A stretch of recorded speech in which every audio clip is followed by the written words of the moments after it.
Boa noite a todos. Espero que estejam todos bem. Eu também, graças a Deus. Meu nome é Alexandre José. Hoje eu vou pegar uma beirinha aqui no primeiro capítulo. Eu não vim destruir a lei do Evangelho segundo o Espiritismo, para poder trabalhar essa ideia que eu trouxe hoje, que é doutrina dos Espíritos. A Era Nova.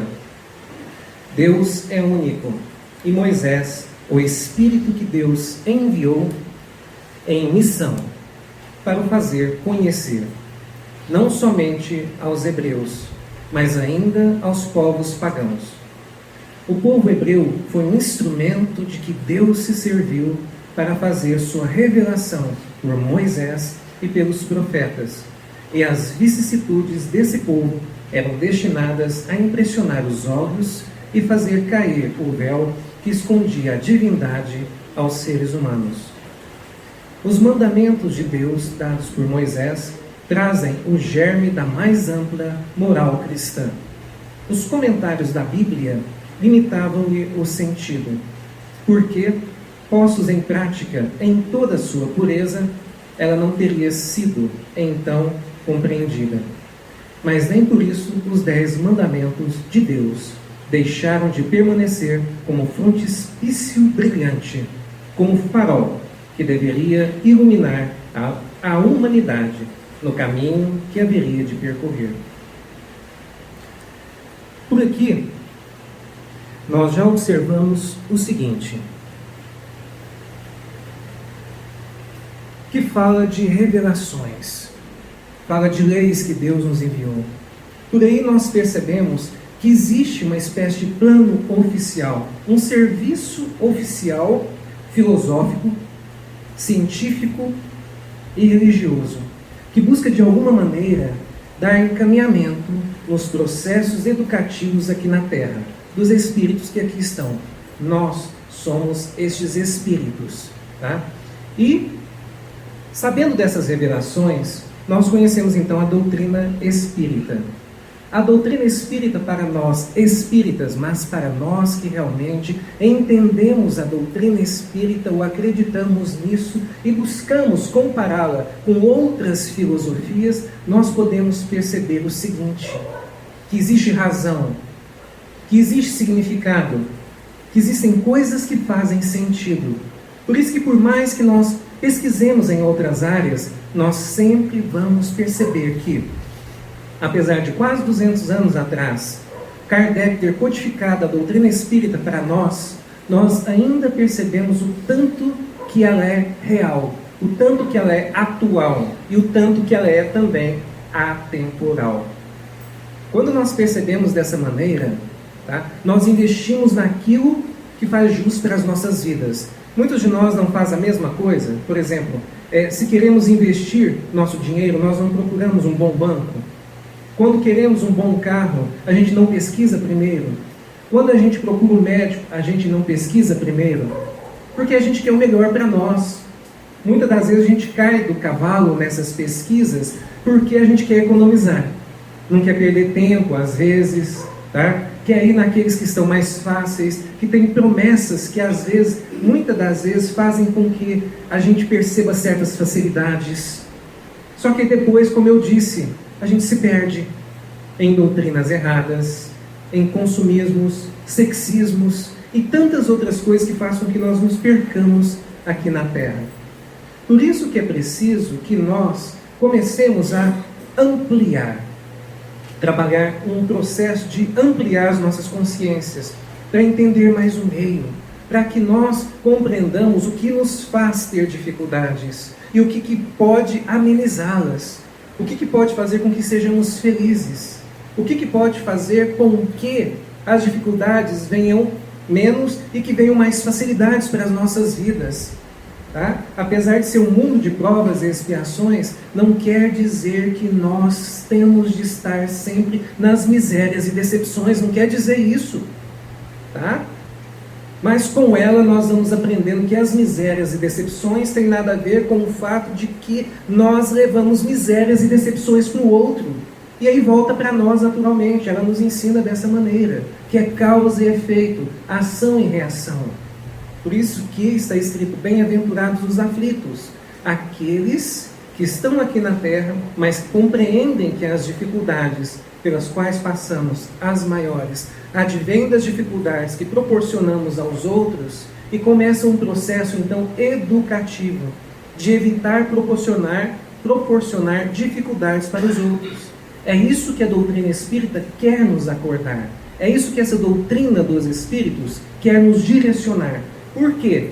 Porque ela revela a essência espiritual. Dando seguimento aqui, olha só. Como eu disse, a doutrina espírita, se a gente vai estudando a doutrina espírita, muitos de nós sabemos do seguinte: ela tem caráter de filosofia. Quer dizer, ela tem caráter, tá, de disciplinas que buscam orientar o ser humano a se encaminhar melhor na vida.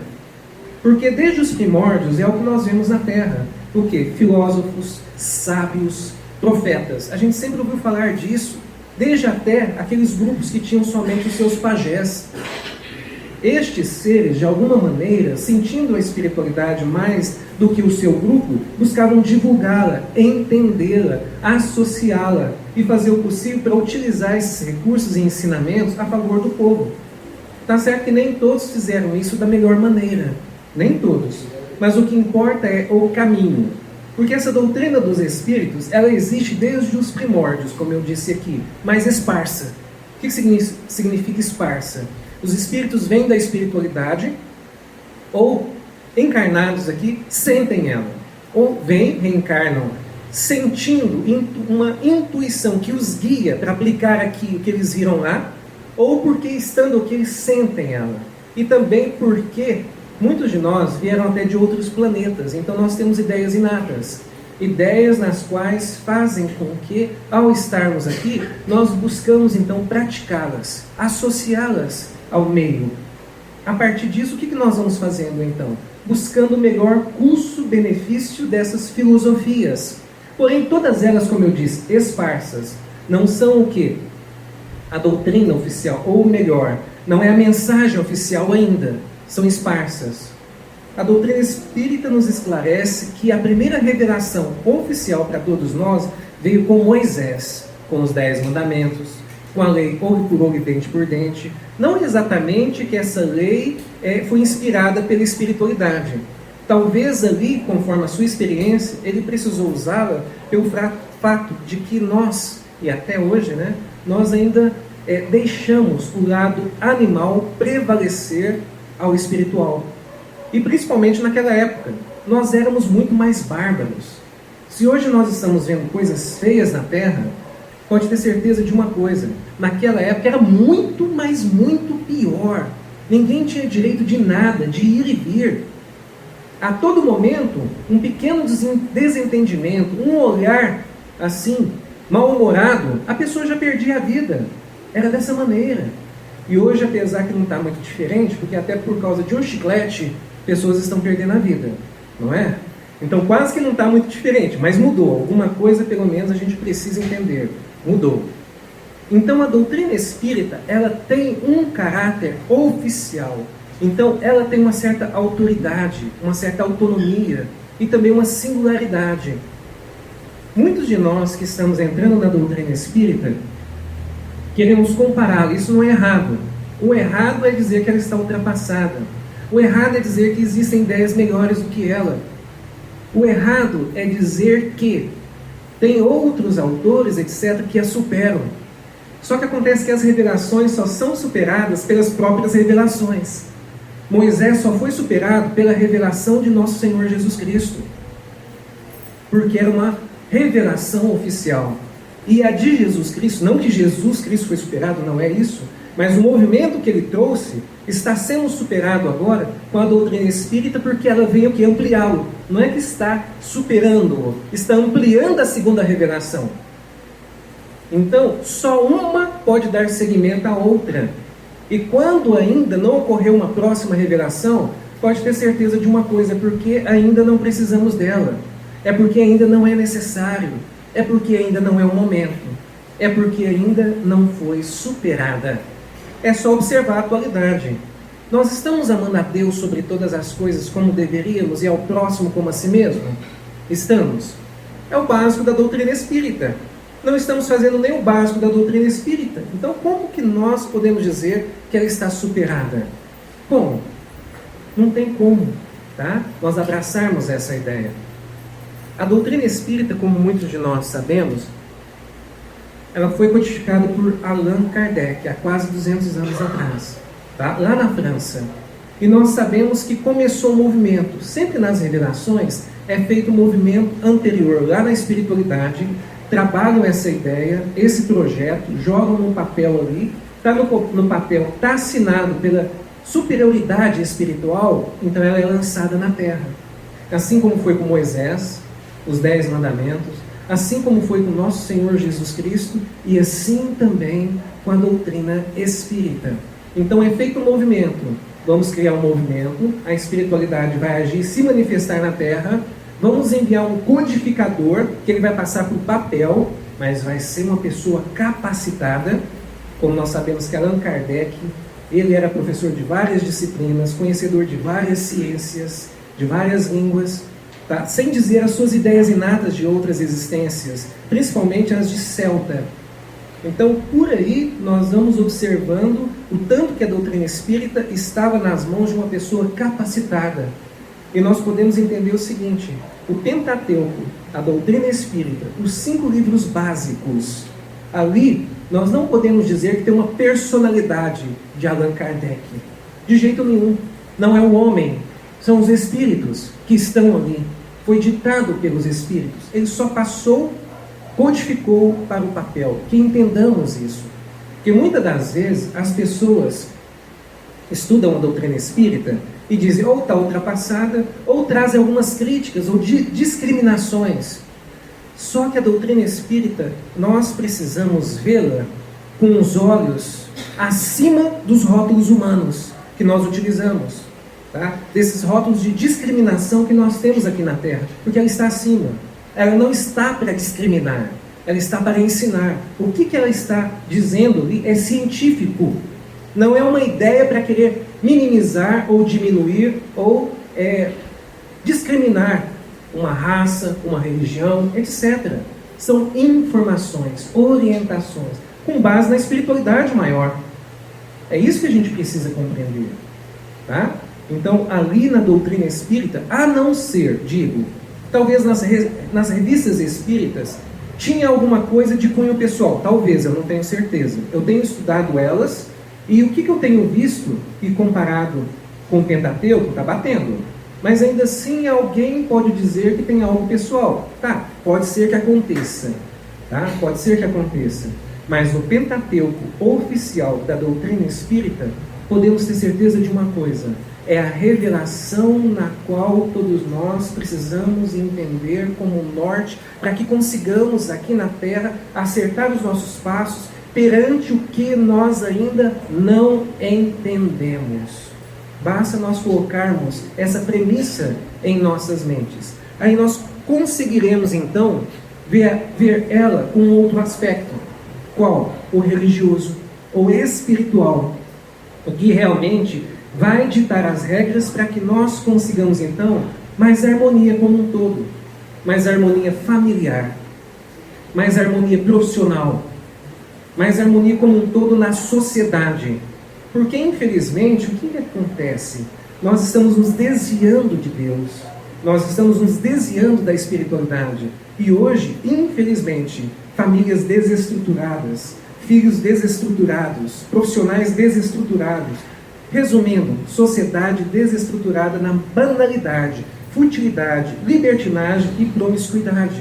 Sem dizer na criminalidade, que nós estamos vendo a todo momento, inclusive com pessoas próximas.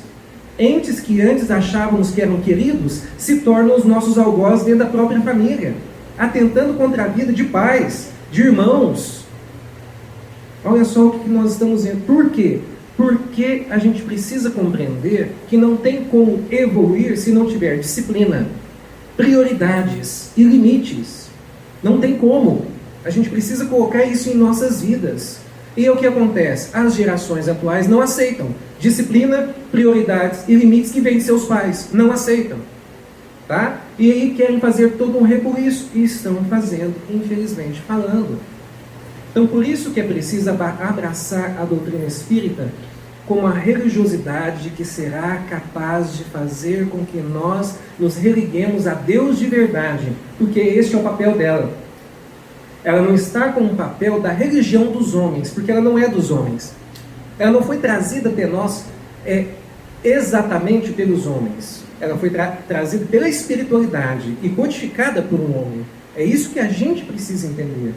O que está no papel não são palavras dele, são palavras dos espíritos. Então é uma coisa diferente.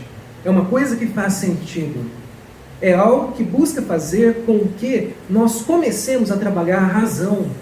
Porque a maior parte de nós ainda estamos presos pelos instintos animais, ainda fazendo coisas animalescas, ainda buscando prazeres terrenos, não que seja ruim, tá? Mas acontece que tem aqueles que atrapalham o espírito, atrapalham o corpo físico, que prejudicam ambos, e que faz com que cada vez mais sejamos menosprezados e que cada vez mais nós mesmos nos vitimizamos.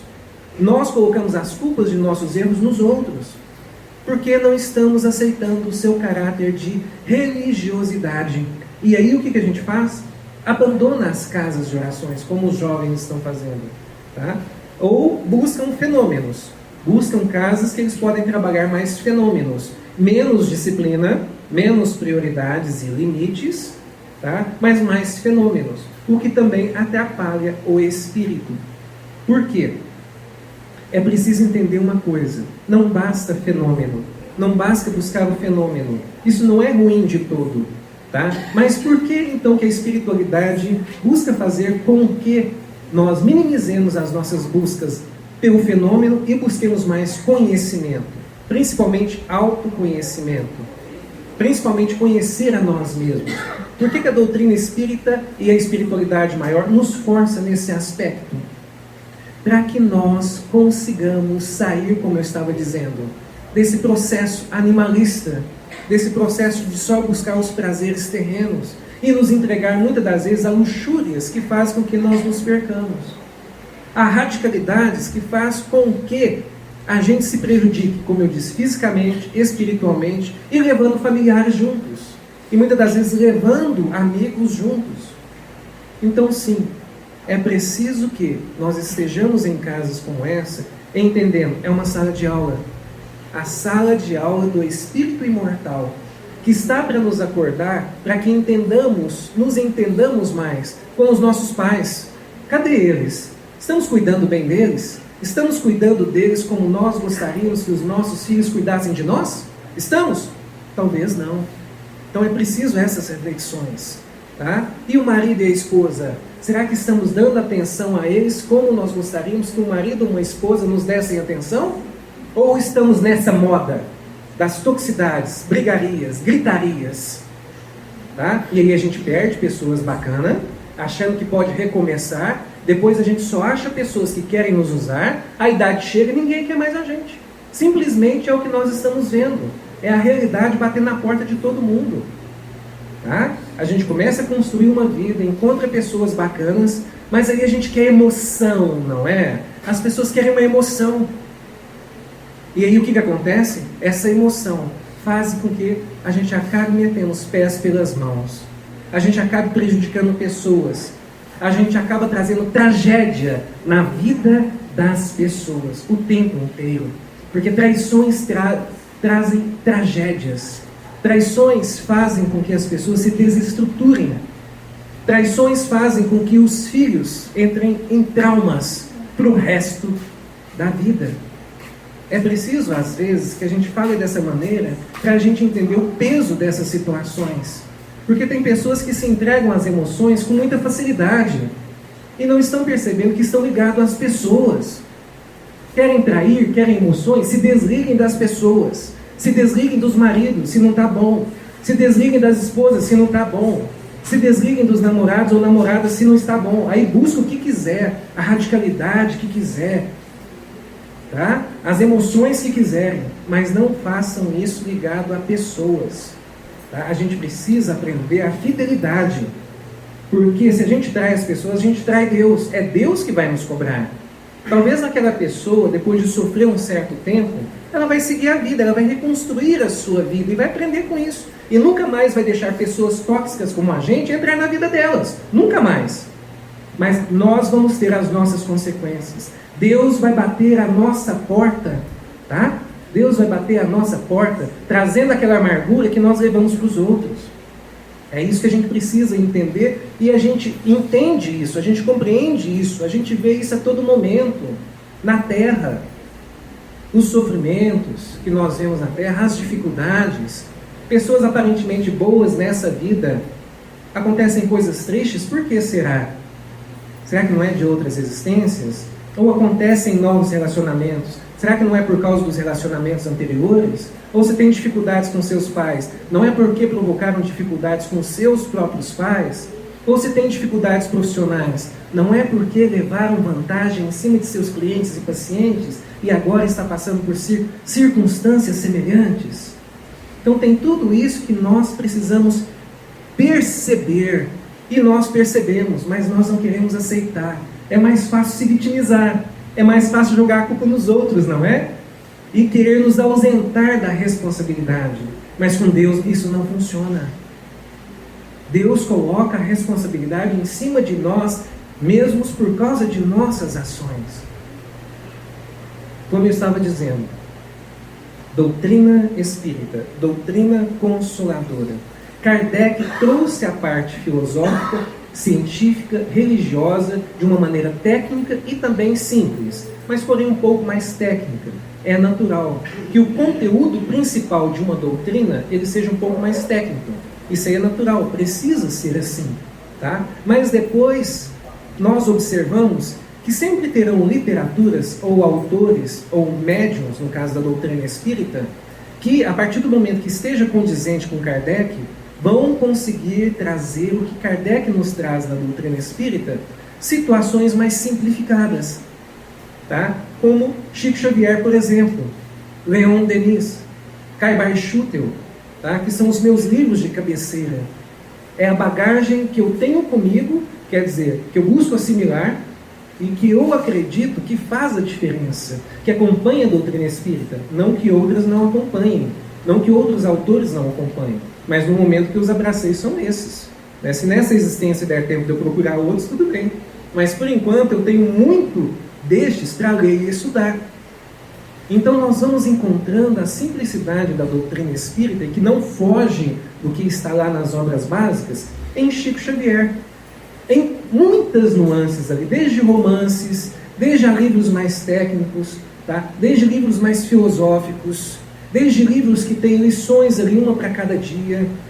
Então nós temos uma seara enorme com Chico Xavier, Leon Denis, tá? O problema do ser, do destino, da dor, tá? Depois da morte com Leon Denis. Tem um livro muito bonito que eu quero dizer aqui, tá certo que ele também é bonito exteriormente falando, tá? Mas ele é muito bonito em conteúdo, que é um livro de Caibar-Schutel que eu tenho, ele é assim, ou mais ou menos assim, Parábolas e Ensinos de Jesus. É lindo esse livro em questão de conteúdo. Traz conhecimentos que todos nós devemos abraçar. Como eu estou dizendo, a gente não precisa ir muito longe. Olha só, doutrina espírita, as obras básicas, tá?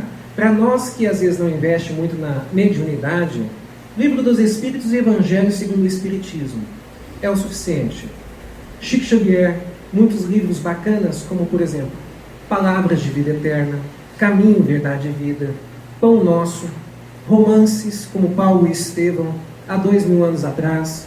E assim nós vamos vendo tantos livros magníficos que o seu propósito é nada mais, nada menos do que fazer com que acordemos para a vida real, para a vida espiritual, para que ampliemos a nossa consciência, para que nós tenhamos mais sentido na vida. Tem tantas pessoas que eu vejo aí, também tantas outras casas religiosas, que estão desfigurando a doutrina espírita, que não se baseiam exatamente Está lá, por exemplo, o livro de Kardec, mas estão sempre trabalhando em outras obras. Estão, às vezes, repudiando Chico Xavier. Eu fico triste com isso, porque estão nada mais, nada menos do que fugindo da essência da doutrina espírita. Eu não sou chiquista. Eu abraço o conteúdo porque eu percebo que faz a diferença. Tá? Eu não convivi com Chico Xavier. Não convivi. Tá? Mas por que nos tempos atuais, e desde quando eu comecei as minhas explanações, eu trabalho a parte aqui também com o livro de Chico Xavier? Tá? Porque eu estudei as obras, eu busquei elas, percebi conteúdos edificantes que condizem com Kardec, que exemplificam e que até ampliam. A partir do momento que eu vejo isso, eu penso assim, devo abraçar essas obras, devo levar para aqueles que me ouvem, devo trabalhá-las em minha vida, devo buscar divulgá-las. Então, quando isso acontece, pode ter certeza de uma coisa: nós vamos percebendo que em nós, aparentemente, estamos encontrando soluções para os nossos conflitos existenciais. Porque o que é mais natural na humanidade são conflitos. Não é isso? O tempo inteiro. Olha aí, guerras, dificuldades de entendimento entre famílias, entre profissionais, entre o ser humano consigo mesmo. Ele busca radicalidades para tentar suprir as suas necessidades e muitas das vezes perde a sua vida nessas radicalidades. Tá?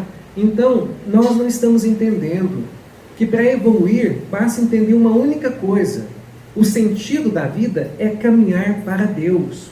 O sentido da vida é fazer feliz para ser feliz e não esperar que nos façam felizes. O sentido da vida é respeitar, é valorizar, é compreender, amar, ter piedade, ter amorosidade para com o semelhante. Este é o principal sentido da vida. É isso que se resume o amor. Porque falar só amor é muito fácil. A gente fala amor, mas está desrespeitando as pessoas. Então é preciso falar que amor também, ou melhor, é principalmente respeito. O amor começa no respeito. O amor começa na valorização das pessoas que estão à nossa volta. Porque se a gente mandar elas embora hoje, não vamos encontrar igual. Não vamos. E vamos ficar com todas as consequências de uma vida começada que depois outras pessoas não vão abraçar com facilidade, como eu disse. Não vão. A gente precisa entender isso. Então que entendamos, todos nós somos um mundo à parte. Cada um que está aqui. E precisamos compreender o seguinte: somos um mundo em conflito, naturalmente falando. Então é preciso que façamos aquele processo de autoconhecimento. Conhece a ti mesmo. Todo mundo já ouviu essa frase, mas ninguém quer entender o seu real sentido. Conhece a ti mesmo, entenda a si mesmo, observe as suas ações e compare com o que você gostaria que lhe fosse feito ou não. Se o que você está fazendo com o seu semelhante é o que você gostaria que lhe fosse feito, opa, bacana, já é meio caminho andado. Mas se o que você está fazendo com as pessoas é algo que você não gostaria que lhe fosse feito, cuidado, a lei vai te devolver igual ou em dobro. Cuidado, que entendamos essa ideia. Então respeitemos os nossos pais, respeitemos o marido e a esposa. Se não, deixem embora. Deixem embora para encontrarem outros que vão respeitar e valorizar. Se a gente não quer, não vamos segurar as pessoas, não. Não vamos levar sofrimento para as pessoas. Deixemos as pessoas irem. Tá? Vamos viver com quem quer viver com a gente e outra de forma saudável. Se não é saudável, não vale a pena. Não vale a pena. As pessoas hoje, por que as pessoas hoje não querem mais se relacionar, não querem mais casar? Não tem paz em relacionamentos. Não tem aquela coisa de querer caminhar juntos, construir juntos. Muitas pessoas hoje já querem tudo pronto. Quer o melhor ou a melhor. Então por isso que muitos estão ficando com a mão abanando. Quando abraçam uma coisa, ou uma pessoa bacana, e essa pessoa depois com o tempo percebe que não vale a pena, ela vai embora.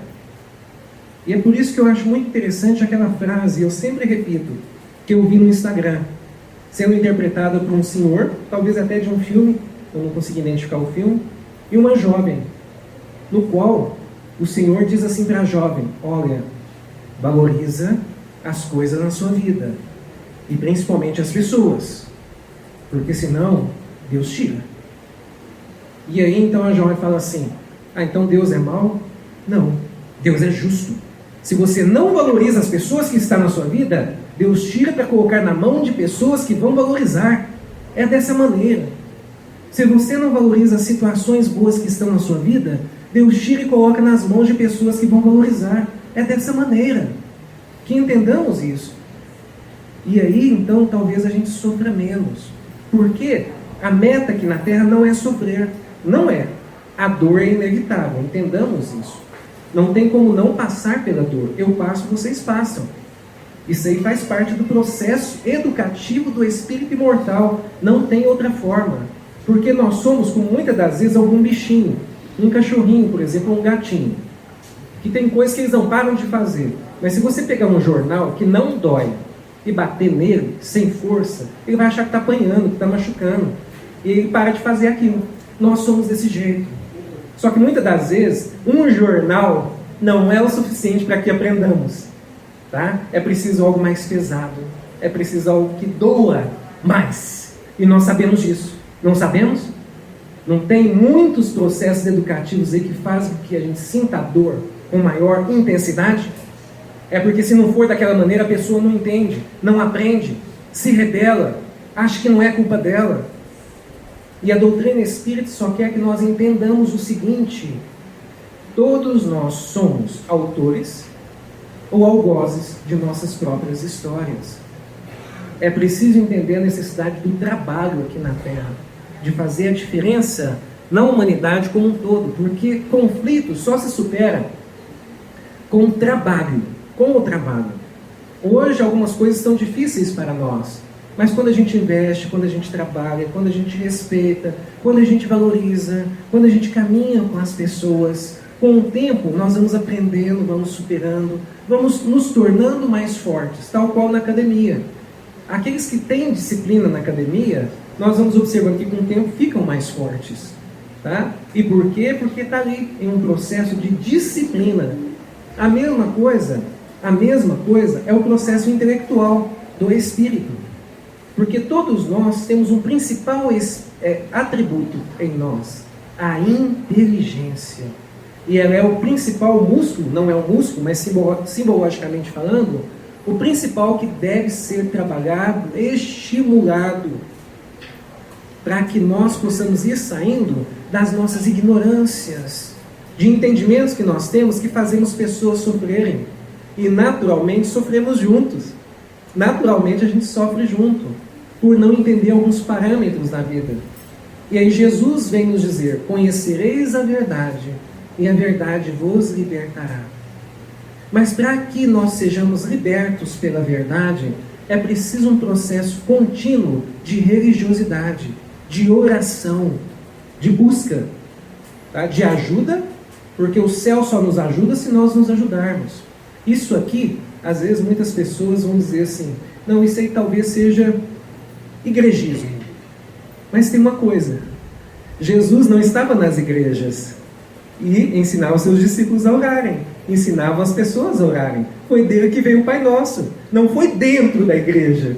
Então quer dizer que orar, se direcionar a Deus, não é igrejismo, é cristianismo. Não tem nada a ver com a igreja. Está vendo a diferença? Que as pessoas às vezes, e outra, de qualquer forma, a Igreja Oficial Apostólica Romana só foi criada 330 anos, mais ou menos, depois de Jesus Cristo. Não é? E Jesus já ensinava a orar, já nos ensinava aquela ceia com os amigos ou com os familiares, a nos integrarmos a Deus, a ouvir o Sermão da Montanha, a ter exemplos cristãos de amar os nossos irmãos que estão à nossa volta. Olha só que interessante nós observarmos dessa maneira. Então, por isso que nós temos muitas bênçãos em nossas vidas. E essa revelação, essa terceira revelação, a doutrina espírita, que busca nos esclarecer, nos auxiliar e nos ajudar no nosso dia a dia, faz toda a diferença. É uma bênção maior, que faz com que nós entendamos o seguinte: quando nós abraçamos o terceiro aspecto de religiosidade, nós vamos conseguir entender que Deus está por todos nós, que Deus está nos guiando e nos orientando, e que o que acontece é permitido. O que nos acontece no nosso dia a dia é permitido, por mais triste que seja, mas são processos educativos, por mais dolorosos que pareçam, são os que vai fazer com que nós lá na frente entendamos o verdadeiro sentido do amor. De qualquer forma, entendamos o seguinte: é um corpo físico. Este corpo físico é um instrumento que nos foi emprestado pela espiritualidade. Assim como muitas das vezes na faculdade, um curso nos empresta instrumentos que a gente tem de devolver depois, mas que a gente deve fazer bom uso. Às vezes a gente estraga aqueles instrumentos, mas se a gente aprendeu alguma coisa, vale a pena o ressarcimento. Assim também com o corpo físico. Às vezes eu passo por uma vida do que nós chamamos de sofrimento, mas se eu estiver entendendo todas essas nuances que eu chamo de sofrimento e buscar aprender com eles, valeu a pena o corpo estar surrado, machucado, danificado, doente. Mas se eu conseguir entender todos os processos pelos quais passei, pode ter certeza de uma coisa: valeu a pena. Vou devolver uma ferramenta danificada. Vou agradecer, e se eu precisar de reparar, eu reparo. Mas o que importa é o aprendizado. O pior é quando a gente tem de devolver a ferramenta estragada e não aprendeu nada. Este é o pior. Tá? Este é o pior. E muitos de nós estamos fazendo isso. Devolvendo todos os recursos à espiritualidade sem aprender nada. E tendo de ressarcir nas existências seguintes. Bem, eu tinha separado mais itens aqui, mas devido ao nosso horário, não vai dar para dar continuidade, mas eu acredito que eu já consegui trazer uma certa ideia do que a doutrina espírita deve ser para nós, que nós possamos abraçar ela dessa maneira, que nós possamos aceitar que é ela que fará a diferença em nossas vidas, tá? Desde que eu compreenda o seguinte: é preciso um esforço da minha parte, um trabalho da minha parte, um sacrifício até, para eu vencer as minhas más inclinações e levar isso para minha família, e levar isso para minha comunidade, e estar naturalmente consorciado com Deus para que eu consiga manter essa energia que fará com que eu me mantenha forte. Porque é natural que as pessoas que querem mudar, que querem fazer a diferença em suas vidas, sejam perseguidos, sejam obsediados, tá? Ganhem inimigos. Isso aí é natural. Mas o que importa é que nós possamos nos manter sempre firmes. Porque Jesus Cristo veio nos dizer o seguinte: aqueles que foram humilhados, que foram prejudicados e até que perderam a vida aqui, mas que se manteram fiéis a Cristo, ganhará triplicado em mundos vindouros. Basta nós entendermos dessa maneira. Então eu agradeço mais uma vez a bênção de estarmos nessa casa de oração. Deixo o meu abraço e fiquemos todos com Deus.